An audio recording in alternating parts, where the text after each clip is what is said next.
We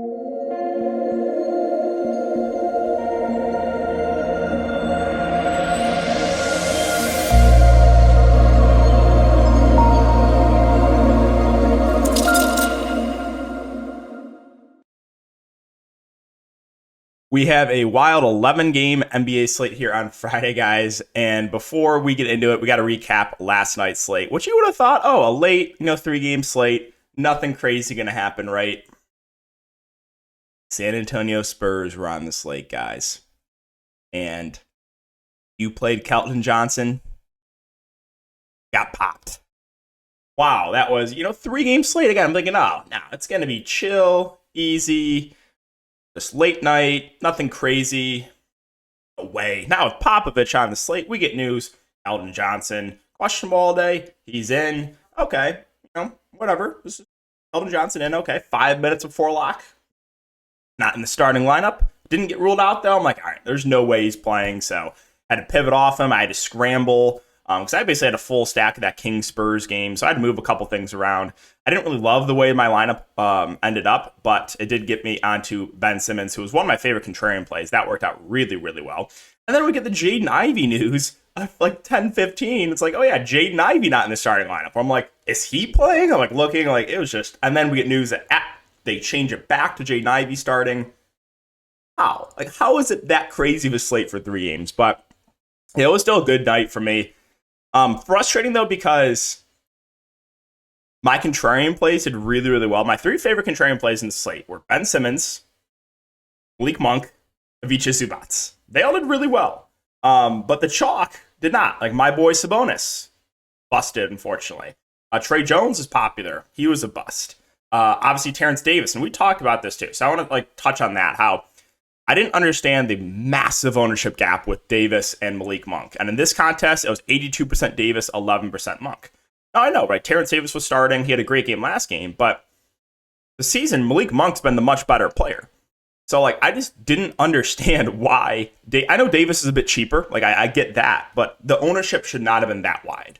And I ended up playing both. And I thought about fading Terrence Davis. But I ended up playing both. And Monk was huge reason why I was in the cash, going for 35 fantasy points. But yeah, Ben Simmons, that was my other favorite contrarian play. So talk about this, how, last game I noticed he was much more aggressive offensively. And I was like, it's maybe just a 1-game thing, maybe. But I was like, what if he keeps it going?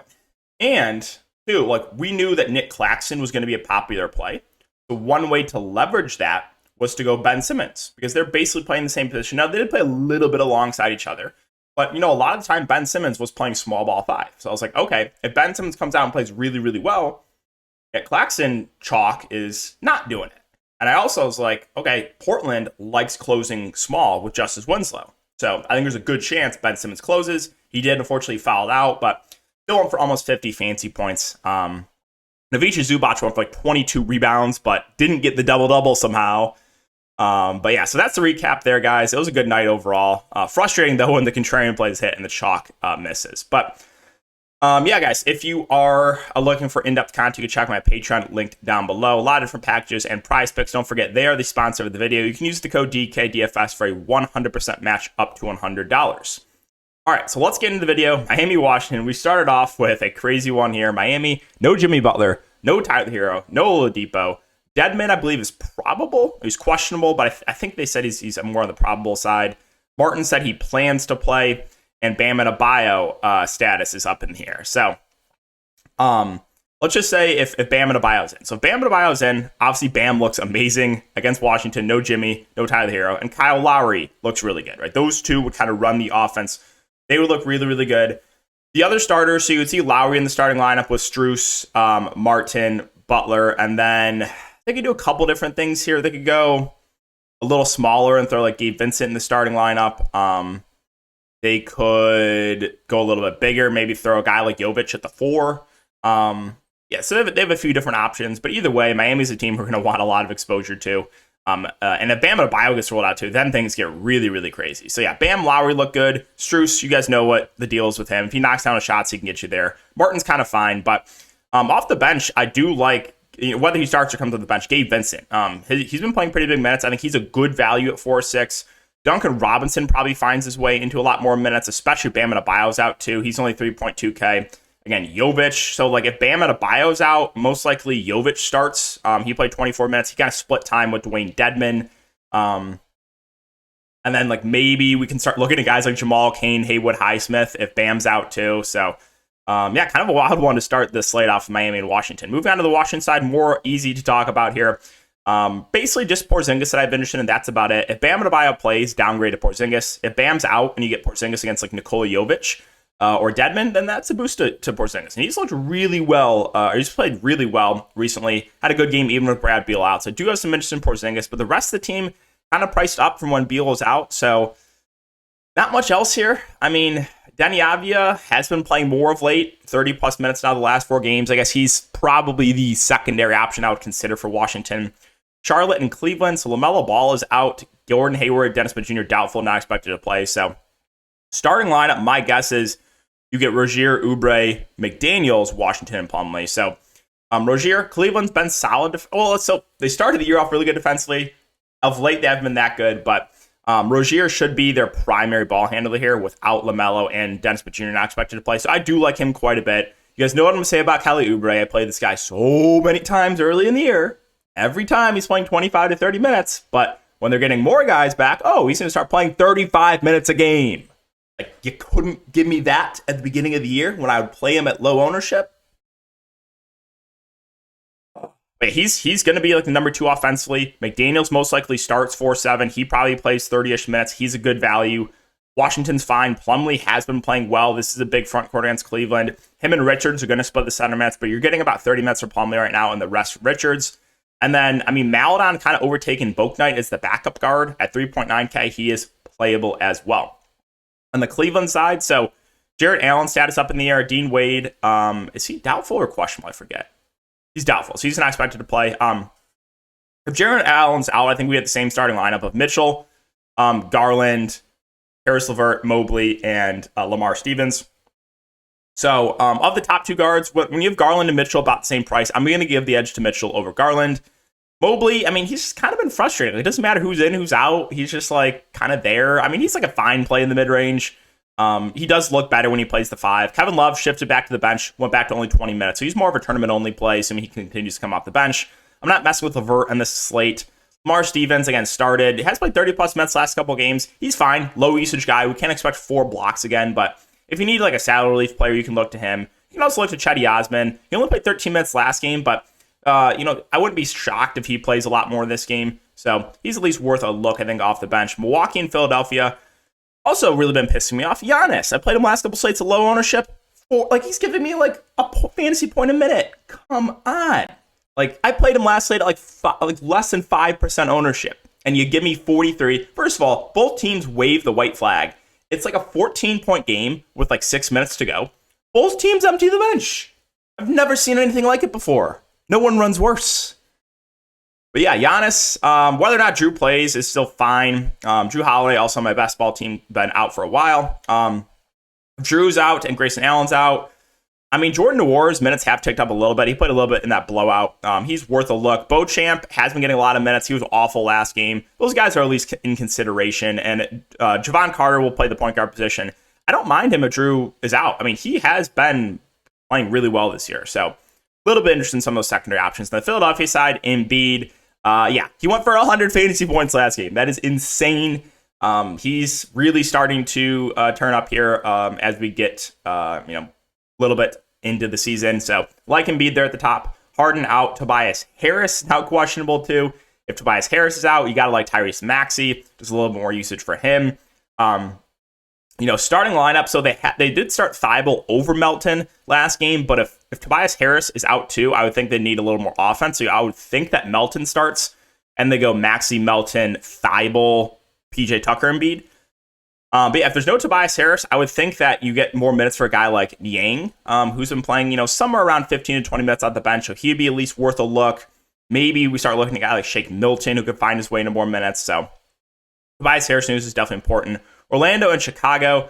Fortunately, Carter Jr. is going to play. The reason I say that is because we're not going to be, you can still go to Bol, but he's not going to look as good. But yeah, low-owned Bol. So I mentioned that slate was a couple days ago. I was like, I said I really liked the other main Magic and GPPs. Bull, Suggs, and Franz were the guys I mentioned because we knew Bombo was going to be chalk. But those, like Bull and Suggs, both broke the slate. I don't know what Franz finished with. I think he was just like fine. Yeah, he was just fine. But Bull and Suggs smashed. But with Carter Jr. back, they don't look as good. So basically my breakdown is Carter, Franz, Bull, Suggs, all solid options. Chicago not been great defensively. I don't think there's any priorities. But they all look like pretty decent options. Chumo Kiki would be in the starting lineup at a 5.2K. That feels priced about right. Bamba, 5K, will come off the bench, should play like close to 20 minutes. Fine GBP play. We also have Gary Harris back. That's another body in the mix. So that's why I don't know if I want to go crazy on the Magic on this game. On the Chicago side, I mean, revenge game narrative of Vooch. His minutes have been down a little bit, but last game was a blowout. DeRozan, Levine, Vooch, all fine.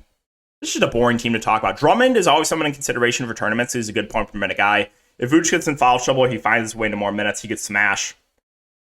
Kobe White's back. I mean, Dragic has been playing well off the bench. If you want to look to him for value, I guess that's fine. But pretty boring team there. Oklahoma City and Memphis. Shai Gilgeous-Alexander just literally been phenomenal this year. Almost 10K for him, but I have no issue if you want to pay this price point. Memphis not been great defensively. They play fast, so I like Shai at the top. Giddey's fine in the mid-range. If you want it, this is what I'm talking about with the Thunder rotation. Everyone's like, oh, why are you not liking Pokusevski more after this game? 14 minutes, 17 fantasy points is why. Because you can't trust what they're going to do with these secondary options. So Poku, Williams, Kenneth Trillium, JRE, Lindy Waters had a decent game. Wiggins, if you want to mess with these guys in tournaments, be my guest. For me, single entry player, I'm crossing them off on an 11-game slate. On the Memphis side, Ja Goat Morant. Started that game really, really hot. Did kind of cool off. They started, New Orleans started doubling Ja in the second half, but 10.5K for Ja. His usage goes way up without Bane. Still fine paying that price point for him. Dylan Brooks is there. He's going to get a lot of shots up. He's not going to make a lot of shots, most likely. Jaren Jackson Jr. in his first game back played 25 minutes. I mean, that's fine for tournaments. I would expect his minutes to eventually start ticking up. Maybe not this game. Santa Claus Aldama moved to the bench. Adams, Adams did get in foul trouble last game, so Brandon Clark absolutely smashed. So don't be super worried about the 13 minutes there for Adams. But not a ton else there. Indiana and Houston. This game intrigues me. Two bad teams going up against each other. Halliburton, Miles Turner. I do like them both a good amount. Halliburton should play low to mid 30s minutes. Miles Turner should be able to feast against his front court. So do like those two guys a good amount. Buddy Hield, 6'9", he's fine in the mid-range, as is Mathurin. Jalen Smith, minutes all over the place. Production, up and down. He's fine for GPPs. Nemhard's 4'1", he's been playing low 20s minutes. I think we can probably find better value. McConnell also been in the rotation. He should play, 15 to 20 minutes. At close to min price, he's fine. He's fine. On the Houston side, so Bruno Fernando is, I think he's getting close to returning. I'm not sure if he's going to be available for this game. Kevin Porter Jr. questionable. That's pretty significant. If KPJ's out, they could do a lot of different things, right, with the starting lineup. I expect him to play, though. I think it's just soreness. Yeah, lower back soreness. I expect him to play. And with that being said, KPJ and Green, I like them for tournaments. They're playing, their minutes are way up of late. Like, they're playing mid to high, 30s minutes. Jalen Green has been playing extremely well. Again, I am not tilted. No way. No, not tilted at all. But those two guys do look pretty good. My boy Sengun, minutes are a little bit frustrating, but he'll be productive when he's on the court. Jabari Smith is fine there. KJ Martin, Tari Eason, fine. If you want to go to 4K Eric Gordon, that's going to play around 30 minutes, that's fine as well. If Kevin Porter Jr.'s out, again, I just don't know what they're going to do. Maybe a guy, Josh Christopher, enters the rotation. They could go a little bit bigger, throw Eric Gordon at the 2, maybe Jalen Green at the 1, and throw like KJ Martin in the starting lineup. So, yeah, they have a lot of different options there, but let's move on now to these later games. Denver and Dallas. So who's ready for Michael Porter Jr. with the team to himself? Who's ready for him to bust again somehow? I got really lucky fading MPJ. I only played Jamal Murray on that last slate, but if you played MPJ, you got extremely unlucky. No Jokic, no Jamal Murray. Aaron Gordon, status up in the air. If he misses, you're going to get Bones, Highland, and Michael Porter Jr. probably shooting like combined 50 times. So MPJ was awful last game. I don't care what happened last game, though. It doesn't matter to me. He's going to get a lot of shots up. He would still look good. Bones Highland should start the point guard position. I think he looks phenomenal. If Aaron Gordon is out, then you probably get a starting lineup of Bones, KCP, MPJ, Jeff Green, and DeAndre Jordan. But Bruce Brown should play big minutes off the bench. He'll play a lot of backup point guard. I like Bruce Brown a lot. KCP's fine. His role doesn't really change, but he's going to play around 30 minutes. Dusty DeAndre Jordan, he'll split center minutes with Zeke Naji. He played 26 minutes last game. He's fine. Jeff Green started at the 4 last game. He played 28 minutes. He's fine. Again, neither great point per minute. Zeke Naji is the pivot off DeAndre Jordan. He played 26 minutes. Again, those two will split the center position. And then I don't think I want to mess with anyone else. You did see, I think, a little bit of run for Devon Reed.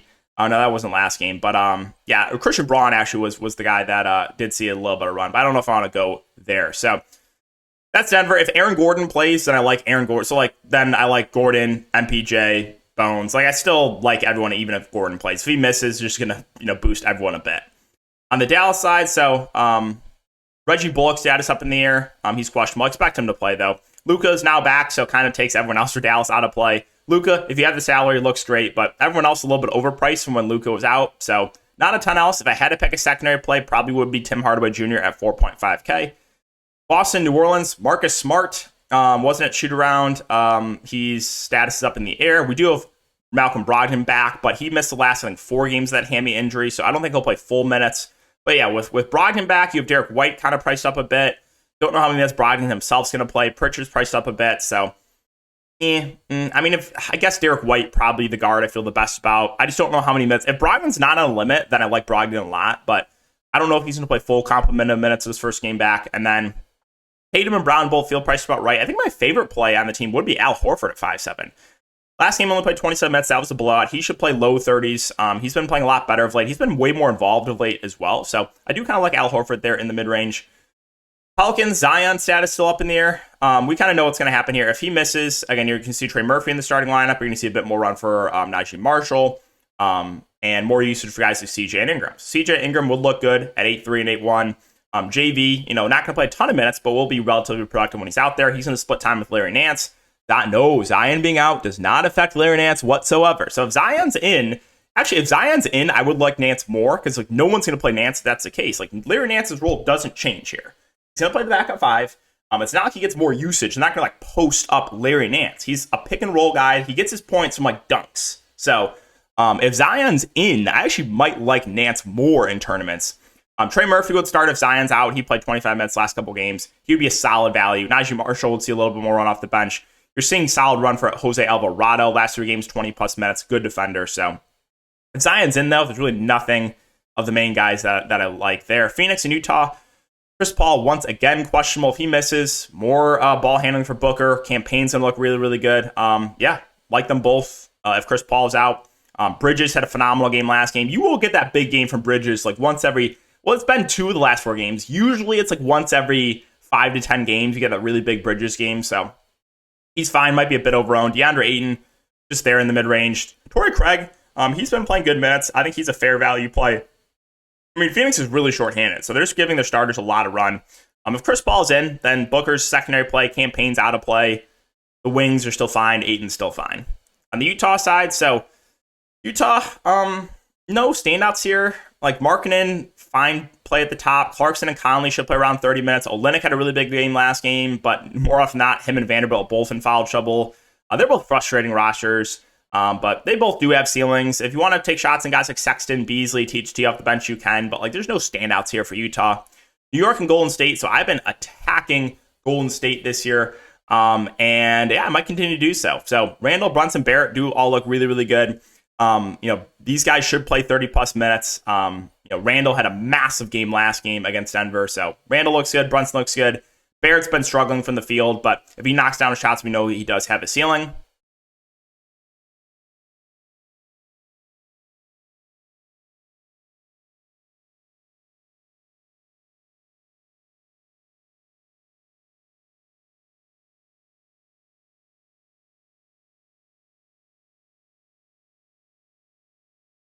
Quickly, Toppin, Reddish, fair value plays. Quickly's minutes have ticked up of late. Toppin minutes a little up and down. Cam Reddish, he's playing big minutes. He's pretty score independent though, but 30-plus minutes out of the last 3 games at 3.8K, shooting guard, small forward eligible. He's definitely viable. Golden State, Steph Curry, insane game last game for the L2, 50 real life points, 74 fantasy points, and they lost. 10.6K is a lot, but I have no issue going to pay that for him. Wiggins, Draymond, Clay all look relatively similar in the mid-range. If I had to pick one, it probably would be Wiggins. Looney's kind of just there. I'm not really going to mess with anyone off the bench. If I had to pick one, probably would be DiVincenzo. I will mention, though, Anthony Lamb, 24 minutes back-to-back games. Again, I don't really trust it. I think I'd rather take the shot at DiVincenzo, but Kuminga, he's questionable. If he misses, maybe Lamb does see a few more minutes, or they just dust off like JaMychal Green. I don't want to mess with the Steve Kerr rotation on this 11-game slate. Finally, Detroit and the Lakers. So Cade Cunningham, I believe he's still out. I don't think he's going to be back for this game, so you should get the starting lineup of Killian Hayes, Jaden Ivey, Bogdanovich, Sadiq Bey, Marvin Bagley. So last game, Killian Hayes only played 28 minutes, did not shoot well at all. Ivey did play 38 minutes. He was supposed to start, then come off the bench, then back to starting. Ivey would probably be my favorite player in the Pistons. Bogdanovich has been playing well. I have no issue if you want to go to him. I just know if I finally buy in, he's going to shoot awful. But he has been playing better of late. Sadiq Bey also started, played 32 minutes. The two wings are fine. Marvin Bagley got in massive foul trouble last game, only played 23 minutes. So Jalen Duren got a lot more run. These two will split the center position. I think the ceiling is probably a bit higher on Bagley if he can stay out of foul trouble, but he's also dust defensively. If you want to take a shot like Burks off the bench, you can, but there's not a ton other than Duren that I've interested in on the bench. And finally, the Lakers. So Lakers, LeBron James, questionable status is the big one. Anthony Davis is probable, but we do have Dennis Schroeder back.